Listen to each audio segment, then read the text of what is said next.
नमस्कार साथियों, मैं हूं आपका साथी सतीश कुमार और स्वागत करता हूं आपके और मेरे YouTube channel Satish Kumar SK पर। साथियों, आप चैनल पर नए आए हैं तो चैनल को सब्सक्राइब कीजिए और बेल आइकन को दबाना न भूलें। ये बात हालांकि बहुत से लोगों को नागवार गुजरेगी, क्योंकि सोशल मीडिया और डिजिटल मीडिया के इस दौर में हमारे बीच ये आम फहम पाया जाता है।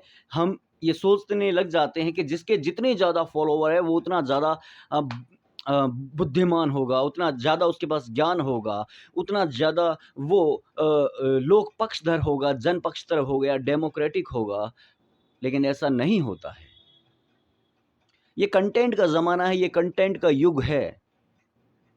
लोग कंटेंट क्रिएट करते हैं, भले ही उस कंटेंट से 2 कौमों के बीच, 2 समुदायों के बीच, 2 मुल्कों के बीच क्यों ना नफ़रत फैल जाए, क्यों ना नफ़रत और गहरी हो जाए, ये कंटेंट का दौर है, ये कंटेंट क्रिएट करते हैं।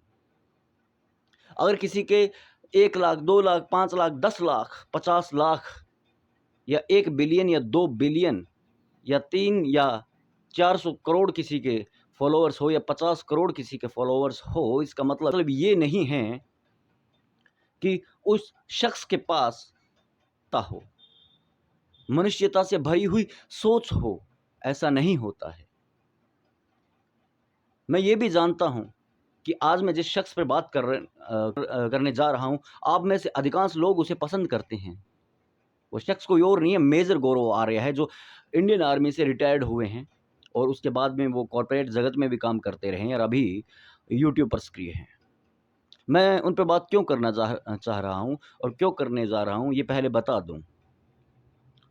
मैं उस जमात से नहीं हूँ जो नफ़रतें फैलाता हो। मैं उस जमात से नहीं हूँ जो नफ़रत का व्यापार करते हो। मैं भारत का आम नागरिक हूँ और आम जनता की ज़बान बोलता हूँ। बहुत से लोग ये भी कहेंगे कि काल की भूतनी मसाण में आद मांगे, कि 5 साढ़े 500 फॉलोअर्स लेके मेजर गौरव आर्य की बात कर रहे हो, या जब किसी पर विचारधारात्मक किसी मुद्दों पर बात करनी होती है तो उसके लिए आपके कितने सब्सक्राइबर्स हैं ये मायने नहीं रखते। मायना ये रखता है कि आपका एस्थेटिक सेंस है कि नहीं, आपका सौंदर्य बोध आपके पास है कि नहीं, आपकी चेतना, आपकी तर्कणा कहाँ तक जाती है, ये मायने रखता है। मैं इसलिए ये बात करने पर मजबूर हुआ हूँ। मेजर गौरव निसंदेह वो बहुत फेमस है, बहुत प्रसिद्ध है, ट्रेंडिंग में रहते हैं। लेकिन क्या किसी की बात इसलिए मान ली जाए कि वो एक आर्मी से रिटायर्ड ऑफिसर है, भले ही वो कितनी ही नफरतें फैला रहे हो, भले ही वो उस पक्ष को नहीं दिखाते जो पक्ष किसी भी हिंसा का जिम्मेदार हो। हर एक बात में पाकिस्तान का हाथ होने का की बात करना, ये कहाँ तक की समझदारी है। मैं ये मानता हूँ भारत और पाकिस्तान के बीच में, हमारे और पाकिस्तान के बीच में दुश्मनी है और ये बहुत लंबे वक्त से 1947 से ही चली आ रही है। हमने जंगें लड़ी है, युद्ध लड़े हैं हमने। लेकिन क्या हर एक बात का ठीकरा पाकिस्तान के सिर पर फोड़ा जाना ठीक है? नहीं होता है। कुछ चीज़ें हैं जो बिल्कुल साफ होती है, उनके लिए भी अगर हम ज़िम्मेदार पाकिस्तान को ठहराएँ तो ये हमारी या तो बेवकूफ़ी है या हमारा धूर्त होना साबित करती है। कि हम बहुत ज़्यादा कपटी है, हमें सिर्फ़ अपने फॉलोवर्स बढ़ाने हैं, भले ही हम कितनी ही नफ़रतें क्यों ना बढ़ा दें। और मेजर गौरव आर्या साहब का जो देख रहा था मैं, मेवात, नूह नूह की जो हिंसा हुई, उस पे जो उनका वीडियो था, उसके लिए वो कहते पाकिस्तान का हाथ है। वे मेजर साहब उन संगठनों का नाम नहीं ले रहे हैं जो संगठन वहाँ ज़िम्मेदार थे उसके लिए। वो इसलिए नाम नहीं ले रहे हैं कि वो मेजर साहब जिस विचारधारा से संबंध रखते हैं, वो संगठन सारी उसी विचारधारा से संचालित होते हैं, फासीवाद से। हिंदू राष्ट्रवाद की जिनकी मानसिकता है, जिनके विचार हिंदू राष्ट्रवाद को पोषित करते हैं। ये कैसे मुमकिन है? बिल्कुल, जब आरोपी अपराधी सारे सामने हैं और ये बात कर रहे हैं एक दूसरे मुल्क की। कमाल ही है मेजर साहब। ऐसा नहीं है कि हम इज्जत नहीं करते मेजर साहब की, इज्जत करते हैं। बहुत फॉलोवर्स हैं उनके, बहुत सब्सक्राइबर्स हैं, बहुत से लोग पसंद करते हैं उन्हें। लेकिन क्या गलत बात पचा लें? जब मणिपुर में कुछ हुआ, मणिपुर में जो कांड हुआ, जो अमानवीय कांड हुआ, उस पर भी अजीब सी बातें। उत्तराखंड पर तो बिल्कुल भी चुप्पी। और एक इनडायरेक्टली एक समुदाय विशेष पर लगातार टारगेट करना, ये क्या है?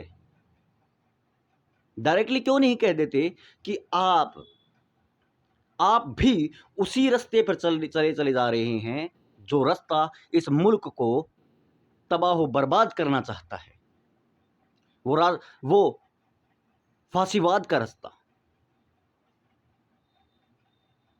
एक समुदाय विशेष के खिलाफ नफरतें भड़काकर क्या हासिल होगा? सिर्फ वोट और कुछ फॉलोअर्स और बहुत सारा पैसा।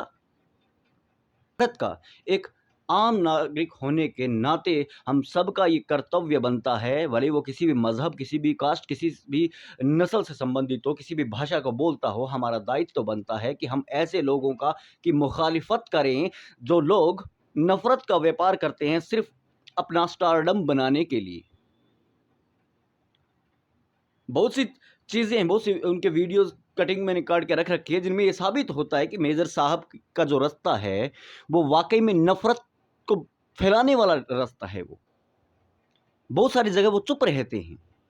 किसी दलित पर किसी दलित के चेहरे पर कोई पेशाब कर देता है, किसी औरत को नग्न करके उसकी परेड कराई जाती है, और उत्तराखंड में कहा जाता है कि देवभूमि को मलेच्छों से खाली करो, ऐसे नारे लगाए जाते हैं। ऐसे मुद्दों पर मेजर साहब हमारे खामोश रहते हैं।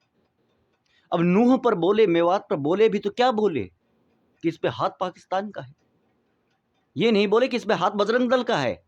वो बिट्टू बजरंगी का है जो माफिया मांग रहा है, पहले जो कह रहा था कि तुम्हारा जिज्जा आ रहा है, फूल मालाओं से स्वागत करो। और जब जाटों ने वहां जूत निकाल लिया तो बिट्टू साहब तो आगे। फेम, दौलत, पैसा क्या इतना महत्वपूर्ण हो गया है कि आप अपने ही देश को तोड़ने में लग गए? जिस समुदाय के खिलाफ आप बोल रहे हैं, जिन समुदाय के मुखालिफत आप लोग कर रहे हैं वोट के लिए, वो समुदाय इस मुल्क की जान है। और ये बात आपको नूह मेवात में पता चल ही गई होगी जब पूरा हरियाणा आ गया था सामने कि यहां नहीं होगा दंगा। दंगों की राजनीति करने वाले और दंगों की राजनीति करने वालों को सपोर्ट करने वाला हर वो शख्स इस देश का दुश्मन है। भले वो इस देश में रह रहा हो या देश सरहद के पार रह रहा हो, उन्हें माफ नहीं किया जाना चाहिए। ये फांसीवाद की राजनीति इस देश को जहन्नुम बना देना चाहती है। लेकिन वे लोग जो इस देश से मोहब्बत करते हैं, जो देश प्रेमी हैं, जो जानते हैं कि ये जो मजहबी नफरतें हैं, ये जो सांप्रदायिक हिंसा है, ये जो दंगे है, ये कौन करवाता है, इनके पीछे किसका हाथ है, वो सब जानते हैं, क्योंकि उन्होंने इसे पढ़ा है, इसे सहा है, इसे भोगा है, इसे जाना है। मेजर साहब की ज़्यादातर बातों में अक्सर पाकिस्तान पाकिस्तान रहता। ठीक है, इनका ये प्रोपेगेंडा, ये पाकिस्तान पाकिस्तान कहकर अपने सब्सक्राइबर बढ़ाते रहे, ये इनका पर्सनल रहे। लेकिन अपने ही मुल्क के लोगों के लिए इस तरीके की बातें करना, क्यों नहीं नाम लेते वो डायरेक्टली बजरंग दल का? क्या उन्हें मोहब्बत है उससे? क्यों नहीं वे उन संगठनों का नाम लेते जो इस मुल्क में समय समय पर होने वाली सांप्रदायिक हिंसाओं, बलवों और दंगों के जिम्मेदार हैं? कहीं ऐसा तो नहीं है कि इन संगठनों से उनका नाता हो कोई? मुझे तो पता है कि नाता, क्योंकि व्यक्ति जब बोलता है सोशल डिजिटल मीडिया पर आकर या सोशल मीडिया पर, तो वो अपनी बातें कहता है। वो भले जाहिर ना कर रहा हो, लेकिन वो उसके बातों से पता चल जाता है। अगर आपने कुछ पढ़ा हो उस बारे में, तो उसकी बातों से आपको सहज ही अंदाजा हो जाएगा कि वो शख्स कहाँ बोल रहा है। आज जब मैं उनके कुछ और पुराने वीडियोस देख रहा था, तो क्रिकेट पर भी इसी तरीके से नफरत फैला रहे हैं कि मत आओ पाकिस्तान वाले, यहाँ क्यों आ रहे हैं, हम क्यों जाएं पाकिस्तान? अरे आपके कहने से क्या होता है? हम लोग क्रिकेट से मोहब्बत करते हैं, हम चाहते हैं कि भारत और पाकिस्तान निरंतर खेले। हम ये भी जानते हैं कि सरकारें चाहेंगी जब ये ऐसा होगा, हमारे चाहने से कुछ नहीं होता। लेकिन आज आप वोटिंग करवा के देख लीजिए, 90% आवाम ये कहेगी कि भारत और पाकिस्तान के बायलैटरल सीरीज होनी चाहिए। आईसीसी इवेंट्स जो होते हैं उनके अलावा बायलैटरल सीरीज भी होनी चाहिए। भारत की टीम पाकिस्तान में जाकर खेले, पाकिस्तान की टीम भारत में आके खेले, क्योंकि हम लोग विशुद्ध क्रिकेट प्रेमी हैं। मुंह उठा के कोई भी आ जाता है, नफरतें फैला देता है, ये नहीं बताता कि ये यहाँ पे आपका बजरंग दल भी शामिल है इन चीज़ों में। जो जड़ में जो संगठन, जो सांस्कृतिक और सामाजिक और धार्मिक संगठन जो जड़ में काम कर रहे हैं, उनको लेकर चुप रहते हैं। ये आम बात नहीं है। इन संगठनों पर इन लोगों की, इन तथाकथित बड़े लोगों की, इन प्रसिद्ध और फेमस लोगों की जो ये चुप्पी है, ये मानी खेज है, ये मायने रखती है। ये डिजिटल प्लेटफॉर्म ठीक है, इनके घर का है।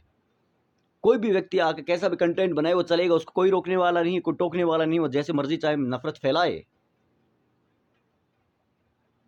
लेकिन जो सुनने वाले हैं, जो देखने वाले हैं, वो भले सभी नहीं, लेकिन एक भले कम संख्या में हो, एक संख्या ऐसी भी है लोगों की जो ये चीजें जानती है, जो आपके प्रोपेगेंडा में नहीं फंसती है,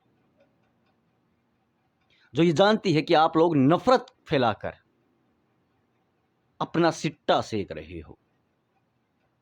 और जैसा कि मैंने पहले कहा, जब बात विचारों की आती है, जब बात सैद्धांतिक मुद्दों की आती है, तो ये मायने नहीं रखता कि सामने वाला जिसके बारे में बोला जा रहा है उसके 1000 फॉलोअर्स है या 1 लाख या 10 लाख या 50 करोड़ या 200 करोड़। उसके सामने उसको जवाब देना जरूरी होता है, क्योंकि जो ये नफरतें हैं वो ले बैठेगी हमें। और ये जो झूठे तथ्य फैलाते हैं, झूठी बातें जो फैलाते हैं कि इस हिंसा के पीछे उस मुल्क का हाथ है, उस मुल्क का हाथ है, ये नहीं बताएंगे कि इस हिंसा के पीछे किसका हाथ है। क्यों? क्योंकि ये उसी संगठन को देश का माई बाप बनाना चाहते हैं, जबकि ऐसा होगा नहीं। इस मुल्क को आज़ाद करने के लिए असंख्य नौजवानों ने, लोगों ने कुर्बानियां दी हैं, लेकिन उनमें से एक भी कुर्बानी उन लोगों की नहीं है जो लोग, जो संगठन आज इस देश के खैरख्वाह बने घूम रहे हैं, जो देश के माई बाप बनना चाहते हैं। हकीकत है ये। कभी गदर आंदोलन का इतिहास पढ़िएगा, आपको पता चलेगा कि कौन लोग किस संख्या में शहीद हुए थे मादर वतन हिंदुस्तान को आज़ाद कराने की उस लड़ाई में। हम तो निवेदन कर सकते हैं, एक रिक्वेस्ट कर सकते हैं मेजर साहब से कि वो नफरतें ना फैलाए और हकीकत बयानी करें, वो कि असल जिम्मेदार कौन सा संगठन है मेवात की हिंसा में, असल जिम्मेदार कौन है मणिपुर में, असल जिम्मेदार कौन है उत्तराखंड में, असल जिम्मेदार कौन है आज समकालीन भारत के सोशल स्ट्रक्चर के तबाह बर्बाद होने में। असल जिम्मेदार कौन था उन दंगों में, जिन दंगों पर चढ़कर कुछ लोग आए और आज हर तरफ जिनका नाम हो रहा है। हकीकत बयानी कीजिए जनाब। किसी मुल्क का नाम लेकर, किसी दुश्मन मुल्क का नाम लेकर आप हकीकत पर पर्दा नहीं डाल सकते, क्योंकि ये भारत की जनता है, ये सब जानती है, ये बोलती नहीं, वो अलग बात है। नफरत फैलाकर आप अपना प्रोपेगेंडा चलाकर आप दौलत कमा सकते हैं, लेकिन ये दौलत जो है ये स्थायी नहीं होती है। खैर, सबके अपने अपने विचार है। मैं जानता हूं कि मेरे इस तरह की अपील करने का कोई फ़ायदा नहीं होने वाला, लेकिन हकीकत यही है। खैर, मैं विदा लूँ उससे पहले एक बार फिर से आपको कह देता हूं कि मेरे चैनल को सब्सक्राइब कीजिए, वीडियो पसंद आए तो लाइक कीजिए, शेयर कीजिए और चैनल सब्सक्राइब कीजिए और बेल आइकन को दबाना ना भूलें। विदा।